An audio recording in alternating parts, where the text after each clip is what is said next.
My name is Tera, and I'm a mental health advocate and a client at Crossroads Momentum for Health. I can remember as early as first or second grade not wanting to live, and I just thought that when I would die that all the pain and uncomfortableness of life would go away. I was finally diagnosed with a mental health disorder when I was 14 years old.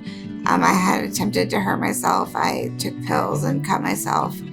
And after that, it was just a never-ending spiral. I just kept going further and further down. My high school experience was awful. I actually remember one time a group of girls put a pair of scissors in my locker with a note on it saying, "Cut deeper, no one cares." In 2011, I was a client at Momentum for Health's Crossroads program. I stayed for about a year, but the structure and the group setting at Momentum just kind of saved my life. It was just everything that I needed, and I thought I was going to do well, so I was discharged from there to my own place and taken off conservatorship, which was a huge leap for me, and kind of started trying to live my life.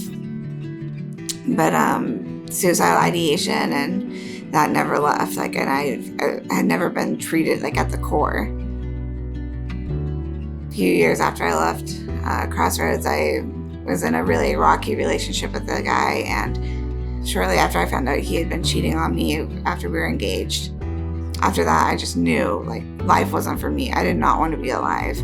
And so I did what to this day I call the unthinkable.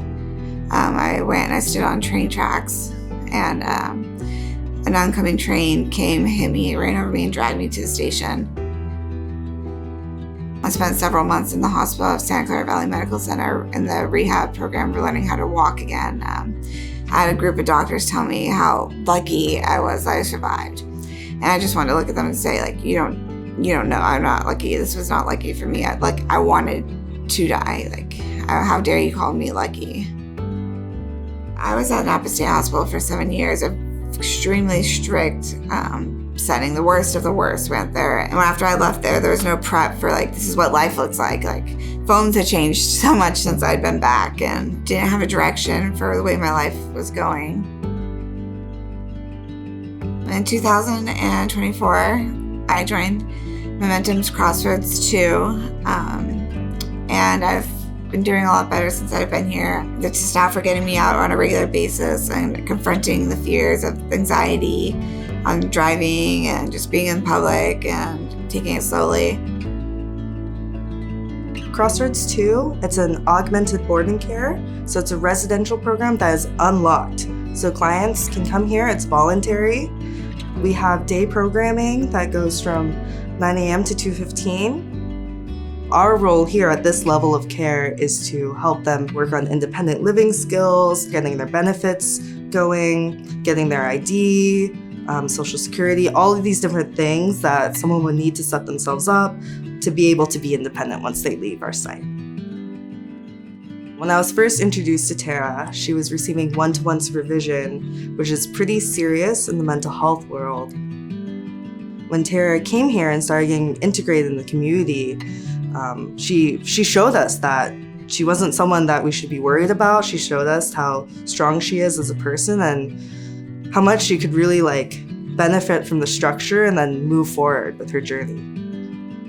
I'm starting to make plans for my future because now I know I have one. If you would ask me a few years ago, I'd be like, oh no, I don't know. I don't want to do anything. There's nothing for me in this life.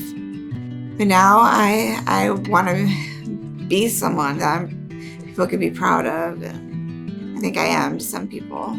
So.